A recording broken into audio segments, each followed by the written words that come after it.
ఇక వార్తల వివరాలు చూస్తే రాష్ట్ర అభివృద్ధిని పరుగులు పెట్టించే భారీ పెట్టుబడుల ప్రతిపాదనలతో అదానీ గ్రూప్ ముందుకొచ్చింది. Amaravati inner ring road, data సెంటర్లు, కృత్రిమ మేధ, ఐటీ, గనులు, పోర్టులు, పర్యాటక వంటి రంగాల్లో ఆంధ్రప్రదేశ్లో వేల కోట్ల పెట్టుబడులకు సిద్ధంగా ఉన్నట్లు ప్రకటించింది. లక్షల మందికి ఉపాధి కల్పిస్తామని తెలిపింది. స్వర్ణాంధ్ర సాధన, రాజధాని నిర్మాణంలో ఏపీ సర్కార్తో కలిసి పనిచేసేందుకు సంసిద్ధత వ్యక్తం చేసింది. Adani group MD Rajesh Adani, Adani ports, సెజ్లు, సిమెంట్స్ విభాగం ఎండీ కరణ్ అదానీ సహా అదానీ గ్రూప్ నుంచి భారీ బృందం ఏపీకి తరలివచ్చింది. ముఖ్యమంత్రి చంద్రబాబుతో సమానమైన సంస్థ ప్రతినిధులు ఆంధ్రప్రదేశ్లో తమ గ్రూపు పెట్టుబడుల ప్రతిపాదనలకు సంబంధించిన రోడ్ మ్యాప్ని వివరించారు. ఏ రంగాల్లో అభివృద్ధికి విస్తృత అవకాశాలున్నాయో, వాటిలో తాము ఏ మేరకు పెట్టుబడులు పెట్టాలనుకుంటున్నామో తెలియజేశారు. ప్రభుత్వం నుంచి తమకు ఎలాంటి సహకారం అవసరమో వారు వెల్లడించారు. అదానీ గ్రూప్ చేసిన ప్రతిపాదనలో రాష్ట్రం సర్వతోముఖాభివృద్ధికి దోహదం చేసే ప్రాజెక్టుల్ని అమలు చేసేందుకు ఉన్న అవకాశాలని పరిశీలించాల్సిందిగా అధికారులను చంద్రబాబు ఆదేశించారు. అదానీ గ్రూప్ ప్రతినిధులతో సమావేశం వివరాలని ఎక్స్లో చంద్రబాబు పోస్ట్ చేశారు. అదానీ గ్రూప్ ప్రతిపాదించిన ప్రాజెక్టులు సాకారమైతే ఏపీ ప్రగతి పథంలో పరుగులు తీస్తోందని తెలియజేశారు. ముఖ్యంగా డేటా సెంటర్లు, ఆర్టిఫిషియల్ ఇంటెలిజెన్స్, ఐటీ వంటి రంగాల్లో ఏపీ దూసుకెళ్లేందుకు దోహదం చేస్తుందని చంద్రబాబు చెప్పారు. రాజధాని ఇన్నర్ రింగ్ రోడ్ నిర్మాణాన్ని పూర్తిగా సొంత ఖర్చుతో చేపట్టేందుకు అదానీ సంస్థ ముందుకొచ్చింది. ఇదివరకే సిద్ధం చేసిన ఐఆర్ఆర్ అలైన్మెంట్లో అవసరమైతే కొన్ని మార్పులు చేసి ప్రాజెక్టుని ముందుకు తీసుకెళ్లేందుకు సంసిద్ధత వ్యక్తం చేసింది. గతంలో రాష్ట్ర ప్రభుత్వం సిద్ధం చేయించిన డిపిఆర్కి తగ్గట్టే ఐఆర్ఆర్ని ఫేజ్ 1, ఫేజ్ 2లుగా ప్రతిపాదించింది. భవానీ ద్వీపం, రాజధాని సీడ్ యాక్సిస్ రోడ్, కనకదుర్గ గుడి, బస్టాండ్, రైల్వే స్టేషన్లను కలుపుతూ రోప్వే నిర్మాణం చేపడతామంది. ట్రాఫిక్ స్టడీ తర్వాత అవసరమైతే అదనపు స్టేషన్లు నిర్మిస్తామని వెల్లడించింది. కృష్ణపట్నం పోర్టు సామర్థ్యం 78 మిలియన్ టన్నుల నుంచి 330 మిలియన్ టన్నులకు, ఇప్పుడున్న 13 బెర్తుల సంఖ్యను 42కి పెంచుతామని అదానీ గ్రూప్ తెలిపింది. పోర్టు విస్తరణకు మరో 2189.86 ఎకరాలు అవసరమని, 1033 ఎకరాల అటవీ భూమికి తొలిదశ అటవీ పర్యావరణ అనుమతులు తీసుకోవాల్సి ఉందని వివరించింది. 775 ఎకరాల ఉప్పు భూముల కోసం ఏపీ మారిటైమ్ బోర్డుకి ప్రతిపాదన వెళ్లిందని, డిపిఐఐటితో రాష్ట్ర ప్రభుత్వం ఈ అంశాన్ని పరిష్కరించాలని కోరింది.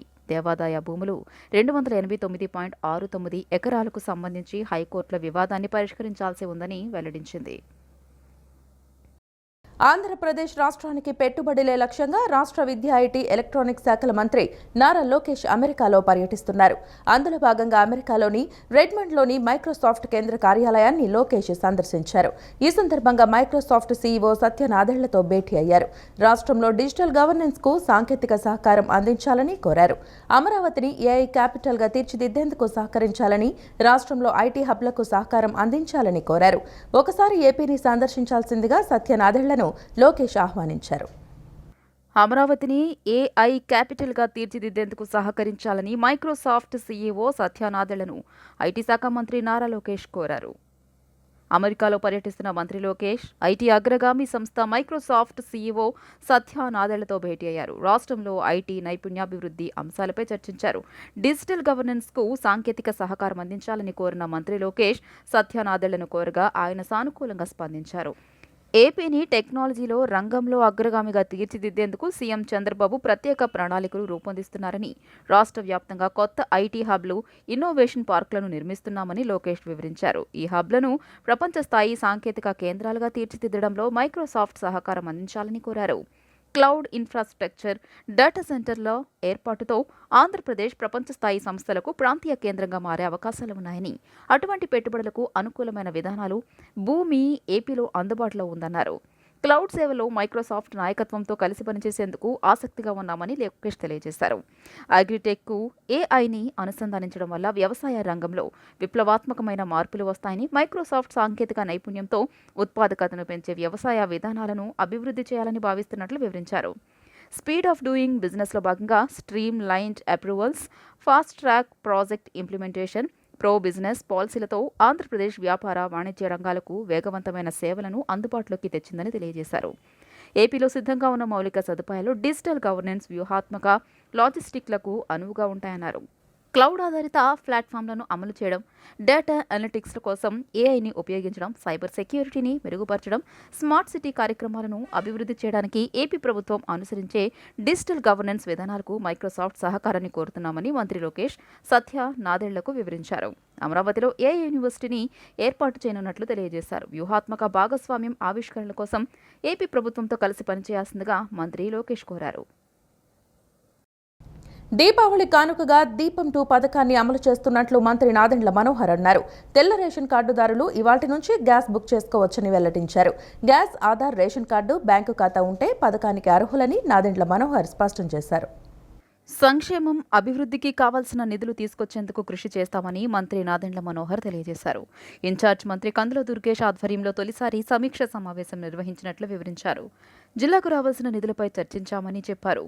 దీపావళి నుంచి ఉచిత సిలిండర్ల పంపిణీకి సంబంధించిన విషయంపై చర్చించినట్లు తెలియజేశారు. 7 లక్షల మంది ఈ పథకం ద్వారా లబ్ధి పొందుతున్నారని చెప్పారు. 29 నుంచి లబ్ధిదారులు బుకింగ్ చేసుకోవచ్చని అన్నారు. 900 కోట్ల రూపాయలు ముందుగానే గ్యాస్ కంపెనీలకు చెల్లించనున్నామని తెలిపారు.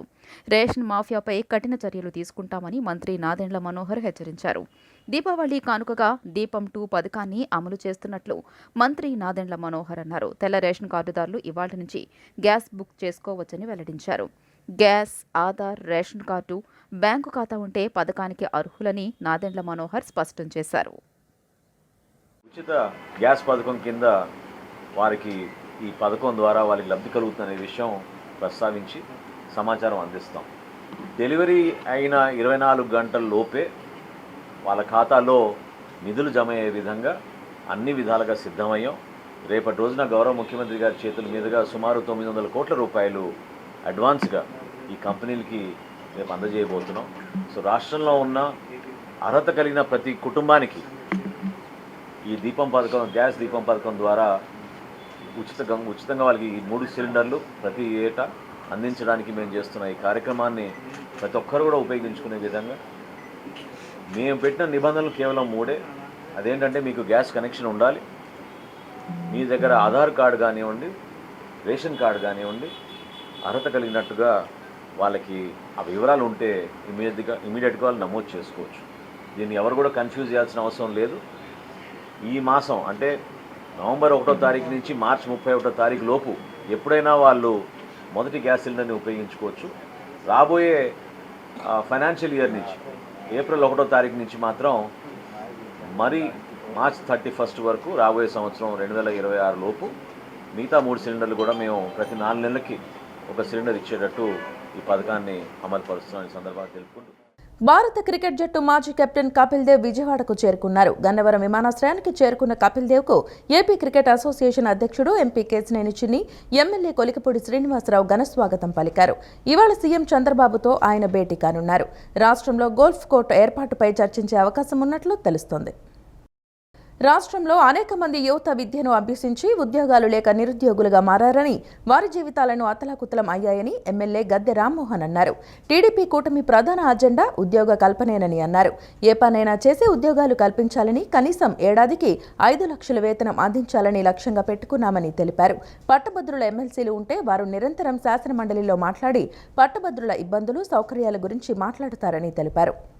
విజయవాడ తూర్పు నియోజకవర్గం పటమట ఎన్టీఆర్ సర్కిల్ వద్ద కృష్ణా, గుంటూరు జిల్లాల పట్టభద్రుల ఎమ్మెల్సీ ఎన్నికలకు ఓట్ల నమోదు కార్యక్రమాన్ని నిర్వహించారు. విజయవాడ తూర్పు నియోజకవర్గం ఎమ్మెల్యే గద్దె రామ్మోహన్ ముఖ్య అతిథిగా విచ్చేశారు. సభ్యత్వ నమోదు జరుగుతున్న తీరును ఎమ్మెల్యే అడిగి తెలుసుకున్నారు. ఈ సందర్భంగా ఎమ్మెల్యే మాట్లాడుతూ పట్టభద్రుల ఎమ్మెల్సీలు ఉంటే వారు నిరంతరం శాసనమండలిలో మాట్లాడి పట్టభద్రుల ఇబ్బందులు, సౌకర్యాల గురించి మాట్లాడతారని తెలియజేశారు.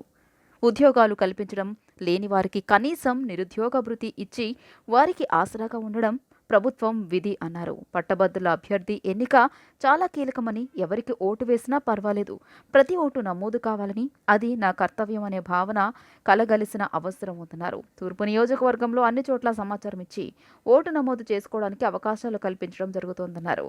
ఉమ్మడి కృష్ణా జిల్లాలో విజయవాడ తూర్పు నియోజకవర్గంలోనే ఎక్కువ మంది ఓటర్లు నమోదు చేసుకున్నారని, అందరూ నమోదు చేసుకునేలా చేయడమే తమ లక్ష్యమని చెప్పారు. గ్రాడ్యుయేట్ల అవకాశాలు, హక్కుల కోసం ఓటు నమోదు చేసుకుని ఓటు హక్కును వినియోగించుకోవాలని కోరారు. ప్రతి ఒక్క గ్రాడ్యుయేట్ కూడా ఓటు చేర్చుకోవాలి, అది నా కర్తవ్యం అనే భావన కలగవలసిన అవసరం. ఎందుకంటే జనరల్ ఓటు అయితే ఇంటింటికి వెళ్ళి ఓట్లు చేర్చవచ్చు. కానీ పట్టభద్రులు అంటే అక్కడక్కడ ఉంటారు కాబట్టి, లేకపోతే కొన్ని చోట్ల ఉంటారు కాబట్టి వీలైనంత వరకు మా యువత అంతా కూడా నిరంతరం తూర్పు నియోజకవర్గంలో అన్ని చోట్ల అవకాశం ఉన్నది అందరికి కూడా ఇన్ఫర్మేషన్ ఇచ్చి వాళ్ళు దీనికి ఓటు చేర్చుకోవడానికి అవకాశాలు కల్పించడం జరుగుతోంది. మరి ఇప్పటికైతే ఉమ్మడి కృష్ణా గుంటూరు జిల్లాల్లో మా తూర్పు నియోజకవర్గంలోని ఎక్కువ మంది ఓటర్లు నమోదవడం జరిగింది. ఇక్కడ ఉండటం కూడా ఎక్కువ మంది ఉంటారు కాబట్టి ఆ ఎక్కువ మంది అయ్యింది గోల్ కాదు, అందరూ కూడా ఓటు చేర్చడమే మా యువత యొక్క గోలు.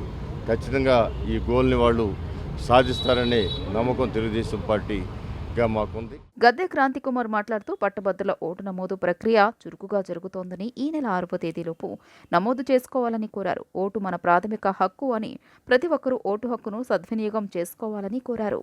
తెలుగుదేశం యువత అంతా కూడా చాలా కష్టపడుతుంది. ప్రతి డివిజన్లో ప్రతి బూత్కి కూడా వెళ్ళి అప్లికేషన్స్ ఇవ్వటం జరుగుతూ ఉంది. సో ఈ కార్యక్రమాన్ని విజయవంతం చేయాలని నేను కోరుకుంటున్నాను. అలాగే మీకు ఈ స్టాల్స్ అనేది ఎన్టీఆర్ సర్కిల్ దగ్గర ఇవాళ రేపు 29వ తారీఖు 30వ తారీఖు పెట్టడం జరుగుతుంది. ఆ తర్వాత ఒక 2 రోజులు మొగలరాజపురంలో కూడా పెట్టాలని అనుకుంటున్నాము. సో ఆ న్యూస్ అంతా కూడా మీకు ముందు రోజే గద్దె రామ్మోహన్ గారి పార్టీ ఆఫీస్ నుండి మెసేజ్ ద్వారా బయటికి వెళ్ళటం జరుగుతుంది. ప్రజలందరికీ కూడా పిలిపిస్తున్నాను, అందరూ కూడా ఇక్కడికి వచ్చి వారి అప్లికేషన్స్ సొంత బాధ్యతగా తీసుకుని చేయాలని కోరుకుంటూ ఇట్లు మీ గద్దె క్రాంతి.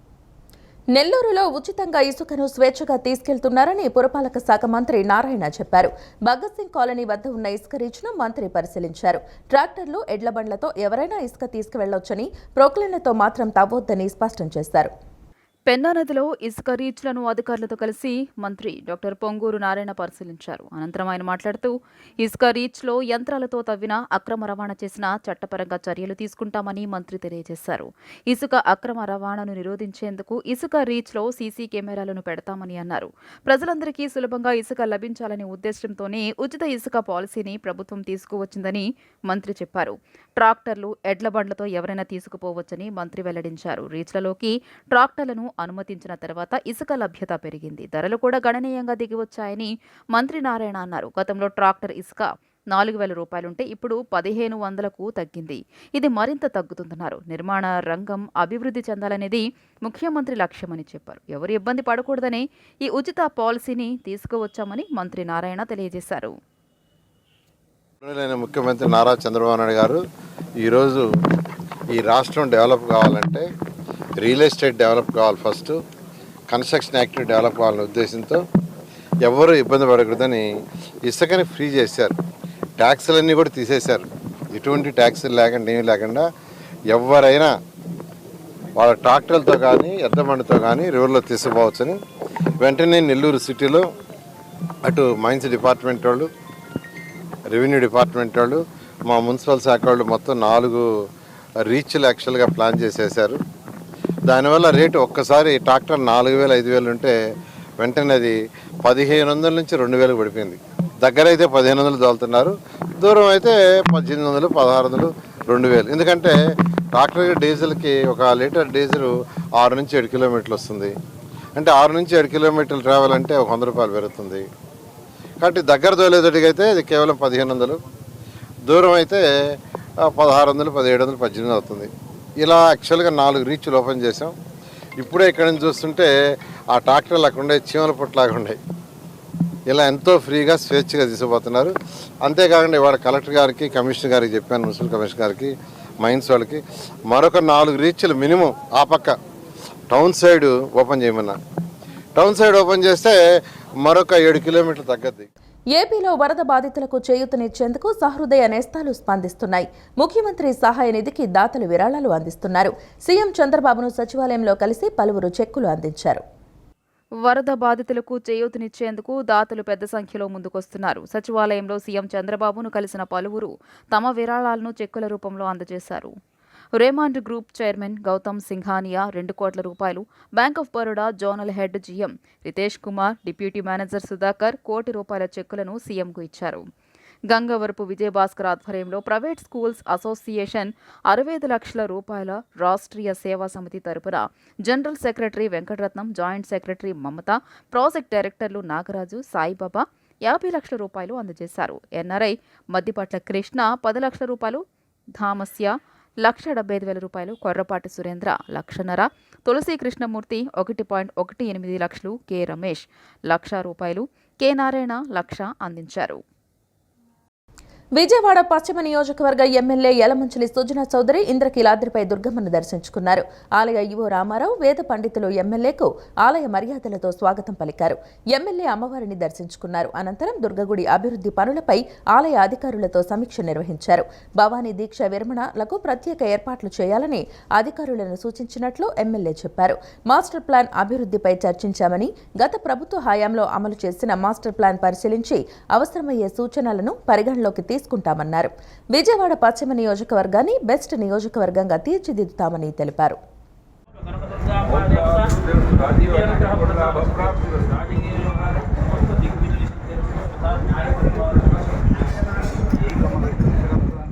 బైక్ దొంగతనాలకు పాల్పడుతున్న ముగ్గురిని కృష్ణా జిల్లా పోలీసులు అరెస్టు చేశారు. నిందితుల నుంచి 25 ద్విచక్ర వాహనాలు స్వాధీనం చేసుకున్నట్లు ఎస్పీ గంగాధర్రావు వెల్లడించారు. రుద్రవరం ప్రాంతంలో వాహనాలు తనిఖీలు చేస్తుండగా నిందితులు పట్టుబడ్డారు. అత్యంత ఖరీదైన 17 బుల్లెట్ బండ్లు, 2 పల్సర్ బైకులు ఉన్నట్లు తెలిపారు. 25 బైకుల విలువ 41 లక్షలు ఉంటుందన్నారు. నిందితులను అరెస్టు చేయడంలో చాకచక్యంగా వ్యవహరించిన పోలీసులను ఎస్పీ అభినందించారు. వైసీపీ ప్రభుత్వంలో తమకు అన్యాయం జరిగిందంటూ బాధితుల నుంచి ఫిర్యాదులు వెల్లువెత్తుతున్నాయి. మంగళగిరిలో జరిగిన గ్రీవెన్స్లో పలువురు ఫిర్యాదు చేశారు. పలు సమస్యలపై స్పందించిన మంత్రి డోలా బాలవీరాంజనేయ స్వామి సంబంధిత అధికారులతో మాట్లాడి సమస్యలు పరిష్కరించే దిశగా చర్యలు తీసుకున్నారు. వైసీపీ ప్రభుత్వంలో తమకు అన్యాయం జరిగిందంటూ బాధితుల నుంచి ఫిర్యాదులు వెల్లువెత్తుతున్నాయి.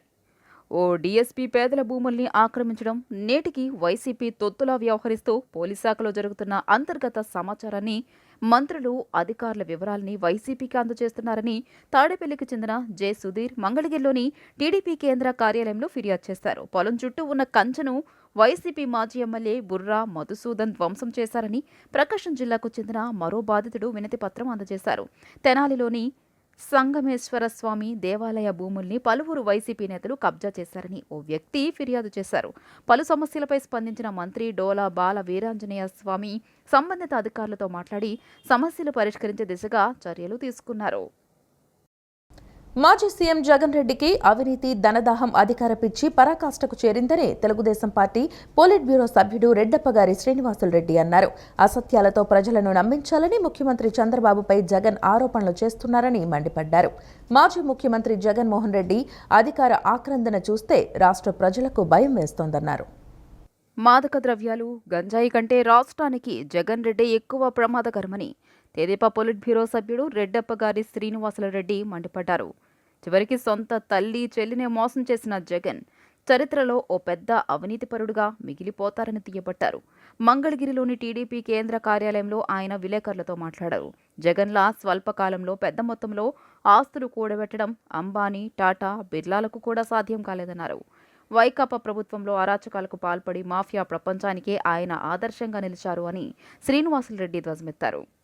ఈరోజు 2024లో దాదాపు మీ ఆస్తులు 800 కోట్లు చూపించారు. మీరు, మీ శ్రీమతి గారు, మీ కుటుంబం.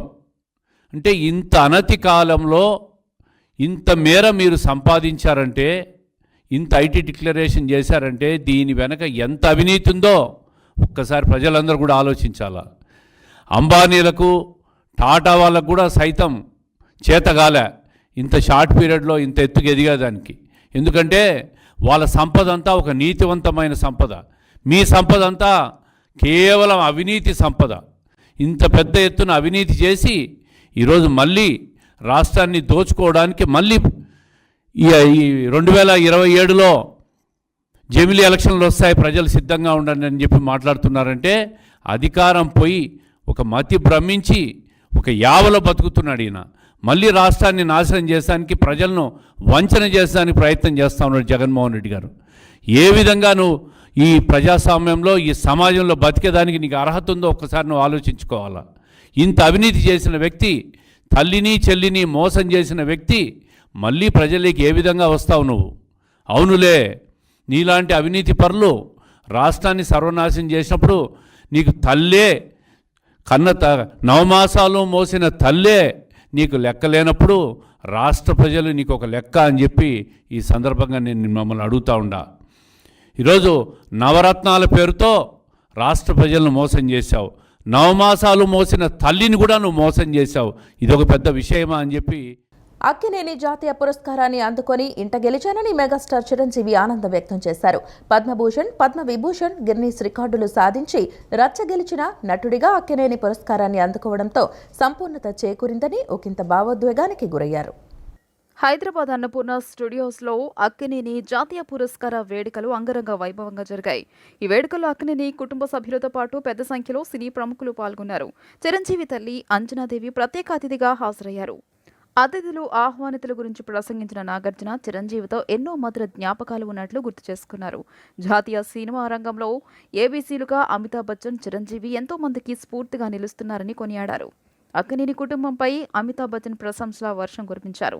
తెలుగు సినిమానే కాకుండా మొత్తం సినిమా పరిశ్రమలోనే ఏఎన్ఆర్ సత్తా చాటారని పేర్కొన్నారు. 2024 సంవత్సరానికి అక్కినేని ఫౌండేషన్ జాతీయ పురస్కారాన్ని బిగ్ బి అమితాబ్ బచ్చన్ చేతుల మీదుగా మెగాస్టార్ చిరంజీవి అందుకున్నారు. అక్కినేని అవార్డు అందుకున్న మెగాస్టార్ చిరంజీవి భావోద్వేగానికి గురయ్యారు. భారతీయ సినిమాకే బాద్షా వంటి అమితాబ్ బచ్చన్ చేతుల మీదుగా అక్కినేని అవార్డు అందుకోవడం ఎంతో గర్వంగా ఉందని చిరంజీవి తెలియజేశారు. తాను పద్మభూషణ్, పద్మవిభూషణ్, గిన్నిస్ రికార్డులు సహా ఎన్ని గెలిచినా ఇంట గెలవలేదని అసంతృప్తి ఉండేదని, ఇన్నాళ్లకు ఇంట గెలిచే అవకాశం రావడం తనలో ఎంతో ఉత్సాహాన్ని నింపిందన్నారు. ఇంట గెలిచి రచ్చ గెలవాలి అని నా విషయంలో నేను రచ్చ గెలిచి ఇప్పుడే ఇంట గెలిచానేమో అనిపిస్తుంది. దానికంటే ముందు నేను ఆర్టిస్ట్గా డే బై డే గ్రో అవుతున్న సమయంలో బయట ఆడియన్స్ నుంచి, బయట నుంచి, అందరి నుంచి చాలా చక్కటి ప్రశంసలు వస్తుంటే నేను ఇంటికి వెళ్ళినప్పుడు మా నాన్నగారు ఏమన్నా సినిమా చూసి పొగుడుతారా చూస్తే ఆయన ఎప్పుడు పొగిడేవాళ్ళు కాదు. అలా చూసి వచ్చావాదా అని అట్లా ఎప్పుడు ఎన్ని సంవత్సరాలైనా, ఎన్ని సినిమాలు అయినా సరే బయట నాకు ప్రశంసలు వచ్చాయి, కానీ ఇంటికి వెళ్ళేసరికి ఆయన ఏమీ పొగిడేవాడు కాదు. నాన్నకి నటన అంటే చాలా ఇష్టం, కానీ నా నటన నచ్చలేదా ఏంటి, ఏమి పొగడరు ఏమిటి, ఏమి ప్రశంసించరు ఏంటి అని అనిపిస్తుండేది. సో ఒకరోజు వెళ్ళినప్పుడు నా కవర్ పేజీలన్నీ తోటి మ్యాగజైన్స్ ఉన్నాయి అక్కడ, వాటిని చూస్తున్నారు. నేను రాగానే తీసి పక్కన పడేశారు. అవి బాగున్నాయి కదా, బాగున్నాయిరా అని ఒక మాట అంటారేమో అంటే అనలేదు ఆయన. సరే లోపలికి వెళ్ళి అమ్ముంది.